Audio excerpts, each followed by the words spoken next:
Hello, Sarah. Lovely to see you. Hello, Patrick. Thank you. Lovely to see you too. Thanks for having me. I'm just for the people at home or the people listening and watching. I'm going to give you just a wee quick introduction. It's great to see you here, but for anybody at home listening, it's Sarah Griffiths is a divine creator and magic seeker. She coaches and facilitates others to reframe their beliefs, uncover their own mastery, and unlock their limitless potential and create a reality that lights them up. Sarah is better known to many as the Wheelie Momma blogger.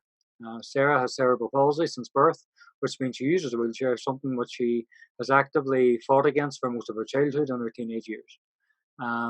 Yet the steely determination has served her well, has seen her through graduating from university, passing her driving test, buying a house, doing 2 skydives, traveling, getting married, and having 2 amazing kids. Her journey of awakening really began during her first pregnancy when she discovered bioenergy healing, meditation, to help her with chronic pregnancy sickness. And this was a turning point for Sarah when she realized her body and mind's true potential and ability to heal itself. She also realized that while we can't always consciously control what happens in life, we always have the gift of being able to choose how we react to it. Fast forward a few years now, and Sarah's cured herself of a debilitating back condition, has fully embraced her Wheelie Momma self, and to encourage others to reach the stars regardless of any perceived limitations through her empowerment coaching program, Mastery in Motion. She's now a sought after motivational speaker. She has an online magazine, Wheelie Momma Life. You're a gentle birth antenatal instructor and a published author with her first children's book, My Mum's a Superhero. And you're also working now on your autobiography, Keeping It Wheelie. Sarah is also highly intuitive and uses this gift alongside her empowerment coaching sessions, programs to open others' hearts and minds to their own divinity, perfection, and limitless potential. Wow. There's a lot. There's a lot there. And we've just been chatting a few moments ago. Yeah. At this ability that you've had, this kind of idea of what we're putting out there is like people can do the impossible things, and just by reading that short introduction there's quite a few things in there that's some people would deem as a very impossible thing. Yeah. Driving a wheelchair using, driving a car, doing skydives twice, traveling around the world independently, and even like you've been known even on the news and things like that for having your 2 wonderful kids and the support that you've had there. You had a great support network there with your midwife.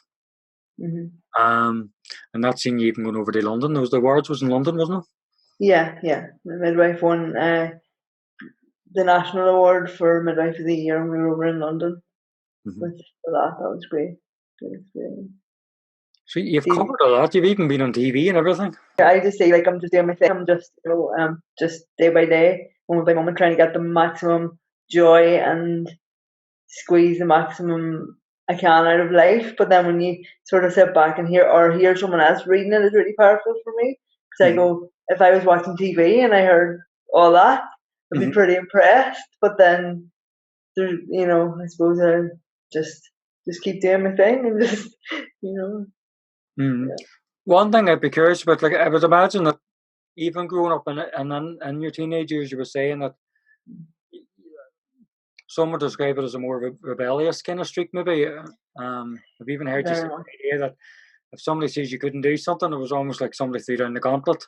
Yeah, totally. It was a challenge then to kind of go and do it. But what have you found through that process, or what in one way would you have looked at as a very difficult kind of challenge and would look at it now completely differently or be grateful for it out of it?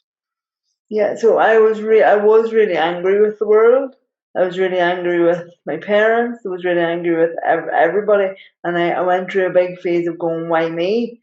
And say, if somebody was trying to say to me, oh, maybe you shouldn't do that, or maybe that'll be too difficult, or, kind of go the path of least resistance, I would literally go the exact opposite, because I was like, I will not be controlled. I will not be told what to do, and I'm going to show you. And I mean, it has, as I say in my bio, it served me well because it's seen me do some amazing things and have some amazing experiences. But the thing is, I was always denying who I truly was and why I'm here, what my purpose is in this life, in this body. And by fighting against that and by going out constantly looking for a war, that's what I got.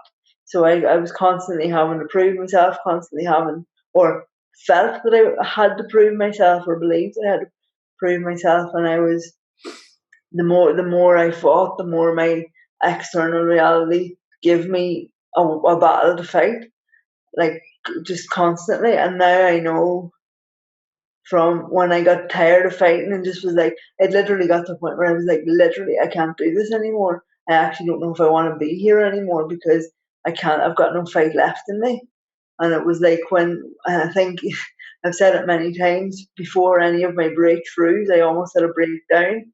And it's like, I can't, I literally can't. I've got no fight left in me. I don't know what the point of this is. I have no energy and no strength left. And then it was just by really retreating into myself and literally almost switching off, where I kind of really had a chat with my inner world, and I realised there's nobody to fight here. There's nothing to prove. All you have to do is be yourself, and you're here in this body, in this life, right here, right now, for a very specific reason. And it's about time you stepped up and started fully embracing who you are and why you're here.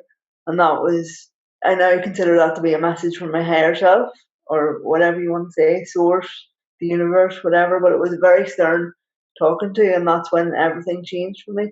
That's when my reality totally shifted. I stopped fighting my external. I stopped caring what anybody else thought, and I started just going in for the answers and what felt good to me, what felt right to me.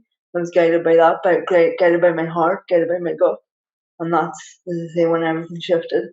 And I then met my husband, and everything shifted from there. Mm-hmm. That's the amazing thing about that is there's an idea there that the more you sort of power through something, the more you're bound to get through, maybe. Whereas what I hear you're saying is, it's almost like once you paused, or at least stopped, and I wouldn't say give up a struggle, but at least sort of allowed things to settle down, that's when you, as you say, you've heard an answer that you maybe didn't hear before because of the struggle. Totally, yeah. I was so distracted by the background noise of everybody else's noise, everybody else's wishes, everybody else's instruction, that I couldn't hear my inner self, my inner voice. I couldn't hear my heart. And when I stopped being, when I pulled back and didn't allow myself to be ripped apart by everybody else's wishes for me, coming from the best possible place. You know, everybody had felt they had my best intent, my best, my highest best in mind, but really nobody can speak for you or decide what your best life is, only you. And once I turned down the background noise and stopped caring about what that was and really went inside, that's when I really started to, like, I was heading for burnout because I couldn't please everybody else. And it was like, okay, I'm going to really not try to please anybody but myself. And then, so now when I think, is this a battle worth fighting, or is this something that I need to push for? As long as it's my fight and coming from myself and my own desire and my own, like, yeah, just what's for my own best life, for me to live my best life, then I'll go for it, and I'll go up for it with gusto. But if it's to prove somebody else wrong, then that's the wrong motivation, and you will go to burnout, you will crash. And the thing is, nobody else, everybody's so consumed by their own stuff. Nobody actually truly cares what I do or don't do, or what you do or don't do. So trying to do it for them, they won't even see. So why are you wasting energy doing something for someone else when they won't even see it? So yeah. Mm-hmm. It's almost like the outside world and the noise that it was creating, for getting caught up maybe in that, and maybe what other people thought and things like that. Being so distracted by that. you didn't hear the inside world, and once you lined up Absolutely. to be with your own, we sort of lined up with yourself, your own values and things like that, that you started, things became a lot easier. Totally. I mean, it was so bad to the point where I couldn't even sit in the house in silence. Like, never mind meditate. I could not sit in silence because I was so at war with myself, and I was not at peace with myself at all. And the person I was most angry with and most bitter with and had most hatred for was myself. And I couldn't look in the mirror. I couldn't sit in silence. So, like, meditation was never going to happen. It was at one point in university one day I noticed I had two radios and a TV on full blast. Wow. Because I was in the house on my own and I literally could not deal with the silence.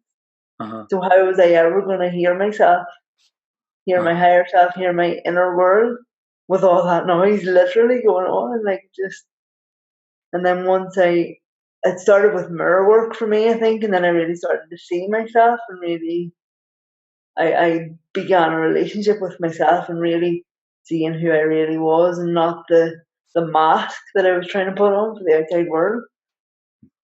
And like, it's pretty bad when you go to look in the mirror and you're bursting into tears, like, because you can't bear to look in your own eyes. Like, it's pretty. There's some deep seated stuff going on there.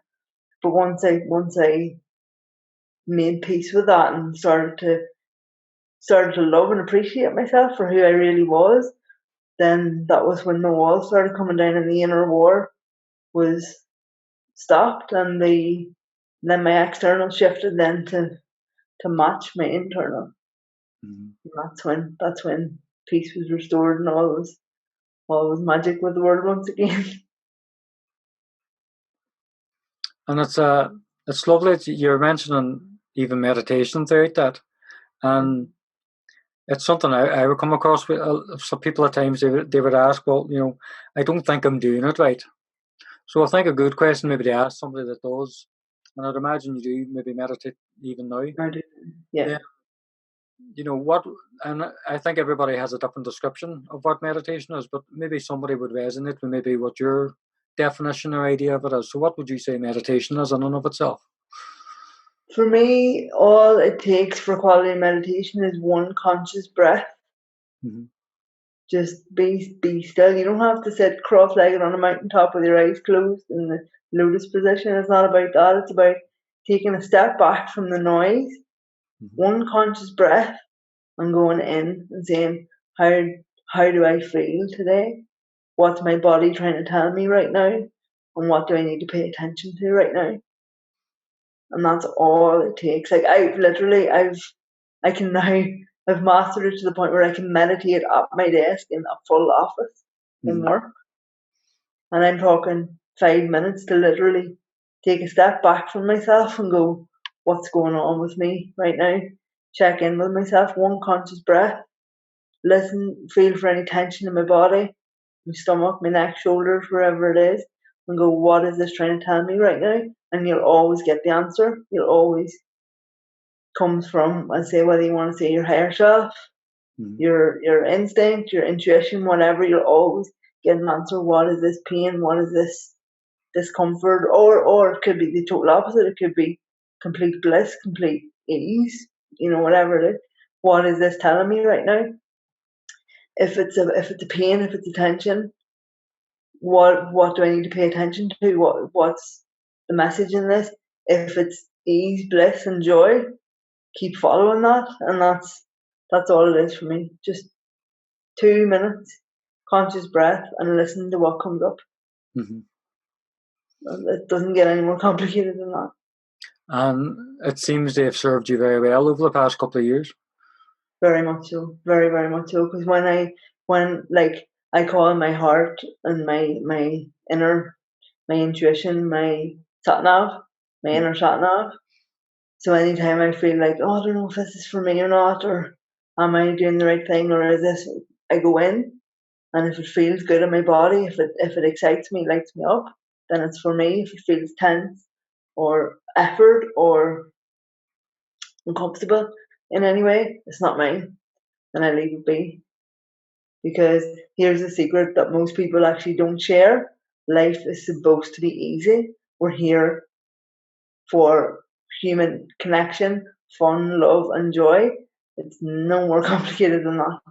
And we get so caught up in stuff, expectations, appearances, opinions.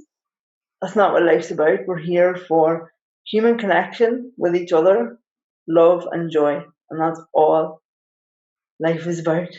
Mm. So anything other than that is not for you. And that's something you would share with people through the workshops that you do now, the speaking that you would do. Yeah. I like the way you call it, your mastery in motion.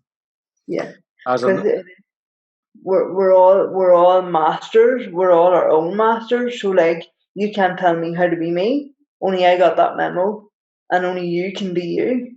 Mm-hmm. So it's when you master your own gifts, your own talents, your own purpose, and you know that every single hair on your head, every single part of your body, every single part of your mind is exactly designed in its perfection for a very specific purpose. Like the dark and the light, the good and the bad, or should I say the perceived good and the perceived bad, it's all yours in it's perfection, exactly as you are and only as you can be. So when you fully embrace all of that and just become unapologetically you in every moment, that is so liberating and so freeing. And then everything is perfect exactly as it is. And it's either even the challenging stuff, you go, okay, I've now come to the conclusion that even the really rubbish things or the really challenging things, it's my opportunity to transform and transcend them. So I was told I wasn't told, but my parents were told when I was born that A, I probably wouldn't live, B, I definitely would never talk or walk, and my quality of life would be very low. So, and I speak for a living. So I pretty much smashed that one out of the park, and obviously 37 years later, I'm still here. Mm-hmm. So everything is possible, and if my favorite thing, my wordplay, impossible, with a space and a bit of time. Impossible is impossible. Mm-hmm. So everything is possible. Everything's to play for. So when you say, okay, I'm here, as long as I've got a heartbeat and a breath, I've got a purpose, and I can squeeze as much joy out of life as I possibly can, then all bets are off and you can do whatever you want, because only you can be you and only you know what your best life feels like and looks like. Mm-hmm. No one else gets to have a say in that.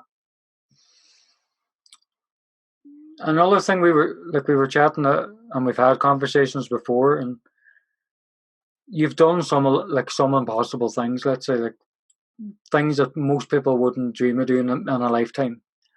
But what we kind of, just by back and forth talking to each other, it's kind of the idea then that, there are some things that you've done in your life that, looking back on it, you might not do again because you didn't find the joy in it. And it's something that's coming through even in this conversation, is you're starting to intuitively feeling things that, if this is something that lights me up, something I think you says there, it's like, then it's a lot easier to do them things.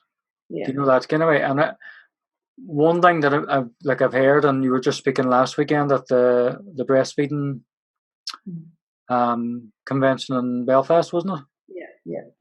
But that journey around even having one kid, never mind two, I would imagine, and I've heard some of your story in the sense that, it wasn't always an easy conversation that was ever had around you. Do you know that kind of way? No. Well, I'll let you say it now, even. Yeah. So, you said there about the things that I've done that don't bring me joy. Passing my driving test was one of those things, and I did it because people were like, "Oh, you'll never do that.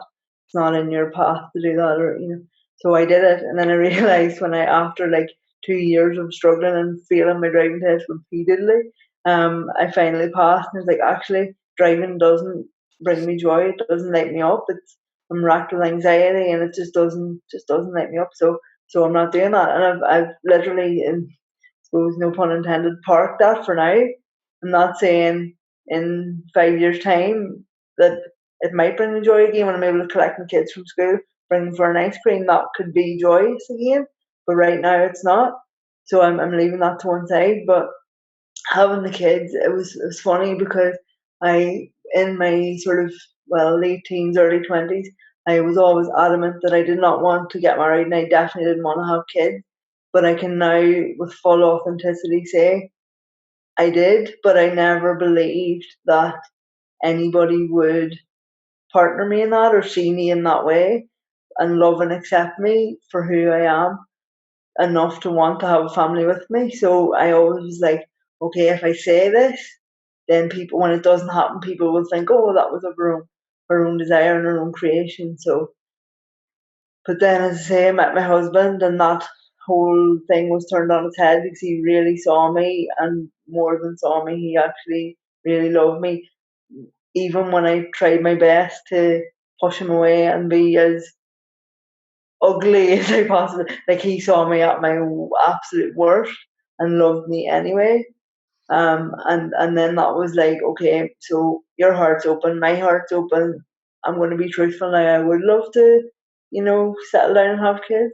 And that was when but again, that was that drive for me to have a family was coming from me. Till people were saying, oh, maybe not, but it wasn't, I wasn't concerned about that. And it was no longer, I'll prove you wrong. It was like, my heart and soul is yearning for this. So I'm going to go after it and I'm going to make it happen. And even then, even when I made that decision, it wasn't all plain sailing because for a start, there was a struggle to actually conceive at the start. So we were 3 years really before we conceived, and then shortly after that, I had a miscarriage. And it's a big thing to own, but looking back, I was still destroyed by self-doubt, anxiety, this thing of I don't deserve this. So it was a real thing of lack within me and going, I don't actually deserve to be this happy. And so I can now, unconsciously at the time, but I can now say my body responded, my unborn child responded by saying, okay, mum, you're not ready for me right now. I'm going to go back where I came from and I'll see you on the other side, kind of thing. And that's a big thing to own. And when I realised it was hard, and it might be hard for people who've been through that to actually hear that, but I own that with full humility and full authenticity. It wasn't a conscious thing, but I know that the frequency I was putting out was answered. And then so very soon after, I became pregnant again with my first son, and I made a pact with him that I would clean up my act in every sense of the word and really learn to love and appreciate myself and shift my reality, shift the world that I was bringing him into. And that's when I really started to do my inner work with full authenticity and not picking out the nice bits and leaving the dark stuff or leaving the hard work. I really, really dug deep with myself and really went toe to toe with myself. So then he honoured his side of the bargain and he grew really strong and healthy. And the two of us even now have this amazing, intuitive, like unspoken thing where we communicate on at a soul level with each other without, he just looks at me and I look at him and we know that pact is still very much there. And again, then his sister's now here as well. She's 1 year old, and I know they wouldn't be here if I hadn't really dug deep and done the inner work with myself and really got really brutally honest with myself and the things the parts of myself that I wasn't accepting, the parts that I wasn't loving, or the parts that I felt were not deserving of happiness.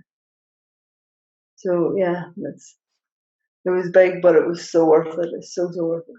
And when I knew that, yes, I love and accept myself exactly as I am and I deserve to be happy, then my kids came along. What role did you started a blog around the time that whenever you were pregnant with Dexter? Yeah. What What was your inspiration for that? Because it's helped so many people.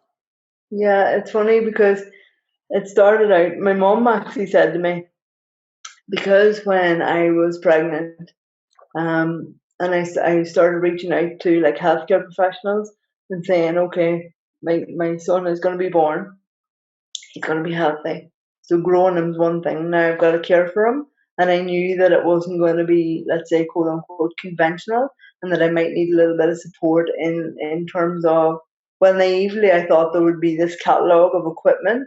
So, like maybe a bath or, stuff to help me lift him, help me, because I wanted to be a hands on mum.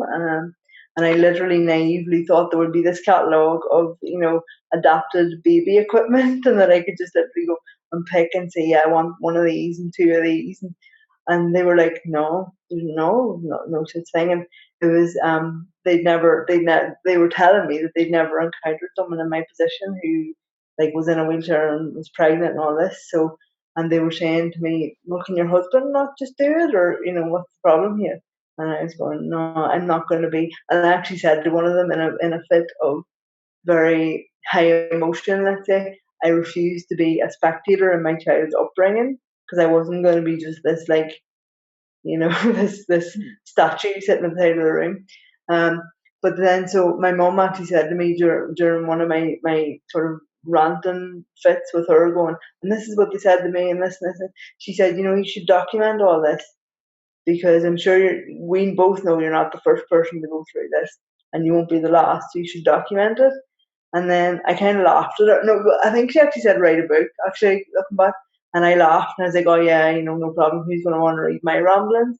But then I sort of thought, I probably should write it down. And even if it's only as a diary for my son to read later on in life and go, look what mum did, look at the journey she had to get me.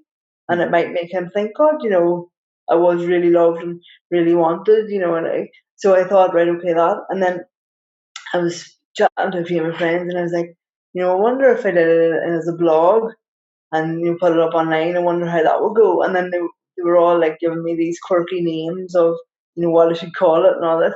And I was like, I'm going to go all out and just say Wheelie Mama because sitting in a wheelchair was one thing that I fought against passionately for most of my life. And then I was like, this is part of what this conversation that I had with my higher self, whatever you want to say, of embrace who you are, embrace all of who you are, and just be you unapologetically. So I was like, I'm gonna go all out and just say Wheelie Mama. And you know what? If no one ever reads it, it's there for my son later on. And like literally, I put up I think 3 posts, and like I was watching the stats, and like people in Australia were reading, in America, like create like it blew up overnight. And I was going, my God! And then I was getting messages from people saying, either I'm a mum in a wheelchair and I've got 3 kids, or I'm just started a relationship and I'd love to be where you are someday, and you've given me the inspiration that maybe one day I can do it. And it's just all went from there, and it's grown like exponentially. It's crazy. And then obviously the book then was kind of like the cherry on the top, children's book. Uh-huh. So, yeah. I don't think maybe 10 years ago, or when you started the blog, you would have thought that you would have been creating children's books. No way. I always loved writing. I always really enjoyed writing, and actually when I went to secondary school, to grammar school, the principal, I went to meet her because again, the school that I went to was full of stairs and they couldn't put a lift in and stuff, so I had to have this big meeting with the principal to see if it was a good idea for me to go to that school. But needless to say, I went in true Sarah style. I was like, yeah, it'll be fine. And I went and I chose subjects that were all the far ends of the school just to be awkward and all this. But she actually told me that she wanted me to write a piece so she could see what my writing was like. And she said to me, one day you'll write a book. And again, I scoffed at her and was like, oh yeah, sure I will.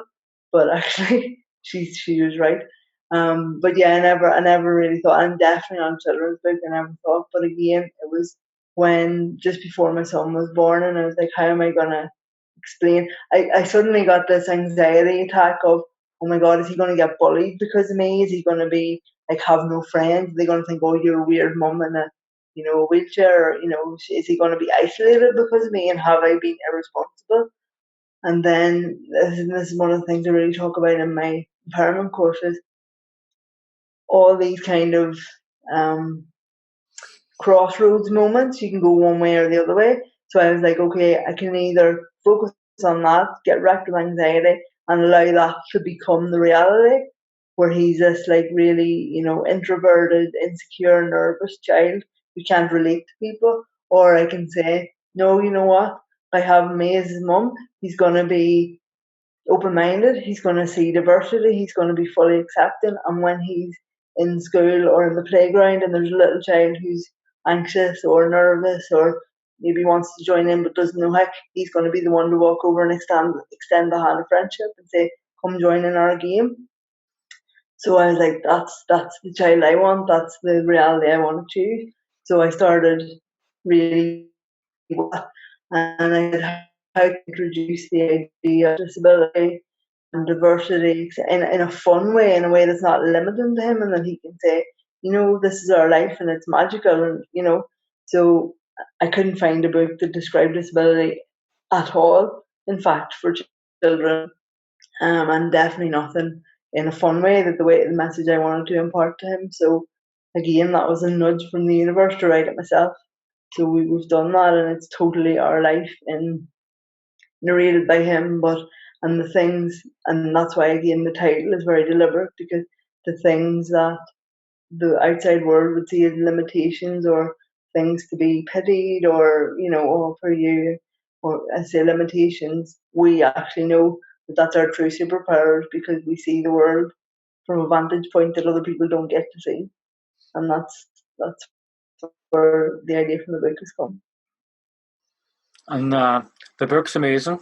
Like my wee kids they have it in their wee bookcase, and they pull it out, and the age range of our kids, 3 up to 10, like, they all get it, and it's so well put together, and it talks, and the illustrations, and it really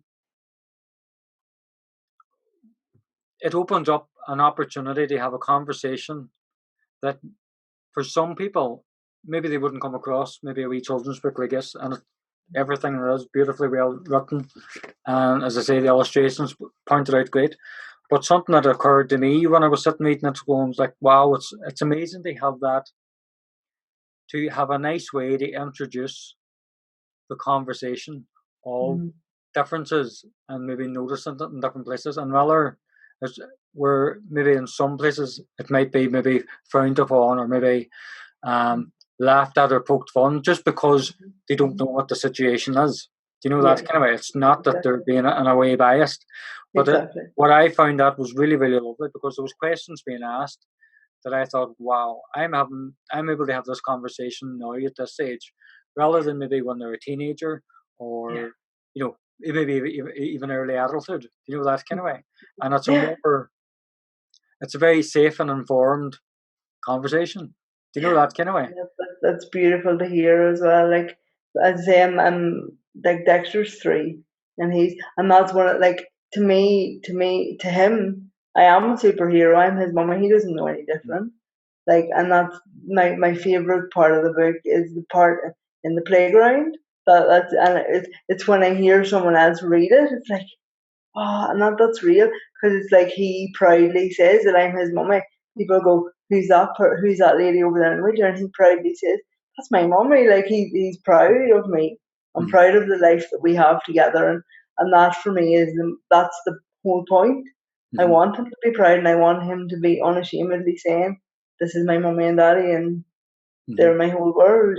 Just the same way as he and his sister are our whole world. We're proud of each other, and we love each other exactly as we are. And then I hope that he knows, well, both of them know, when they're older, no matter how they present themselves to us, what their preferences are, what their life decisions are, it will not diminish in any way the love that we hold for them. And that's, I want to plant that seed very early with this book in his mind, so that he is unapologetically himself in his life moving forward. And so it's lovely to hear that feedback from your kids. It's amazing. It's fantastic, and I've been chatting to other people that have it as well, and it's a great thing to have and introduce them to a kid's world in such a lovely, pleasant way. That kind of way, and I couldn't see it been done by. I couldn't imagine anyone else doing it other than somebody that is that superhero. Do you know that kind of way? That has them superpowers. That has that vantage point. Yeah, that's it. So, like, it's definitely good, and it's brilliant to have, and I hope, and I think you've dropped a hint that you would be writing another wee book or two, and Yeah, I'd love to. Be great to see them kind of coming out. I think we've talked quite a bit, and would now be a good time maybe to close us off. And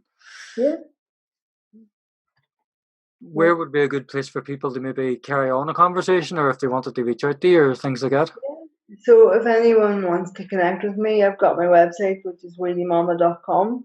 I've also got Facebook page, Wheelie Momma Diary, or my personal Facebook page. Or just email me at wheeliemomma@hotmail.com. Any or all of the above, Very good. And you're fairly accessible. You know, you respond to everything fairly, just by me knowing you and things like that. Yeah. What else was I going to say? It's left my head now. But thank you very much for coming along. Thank you. It's a pleasure. It was a lovely conversation. Yeah. And I hope all the people, spread the word about it and know that, people do impossible things or seemingly impossible things. But it's great to hear somebody's story. So I really appreciate you coming along to sort of open up a bit and sort of share that with us. So thanks very much. It's an absolute pleasure. Thank you so much.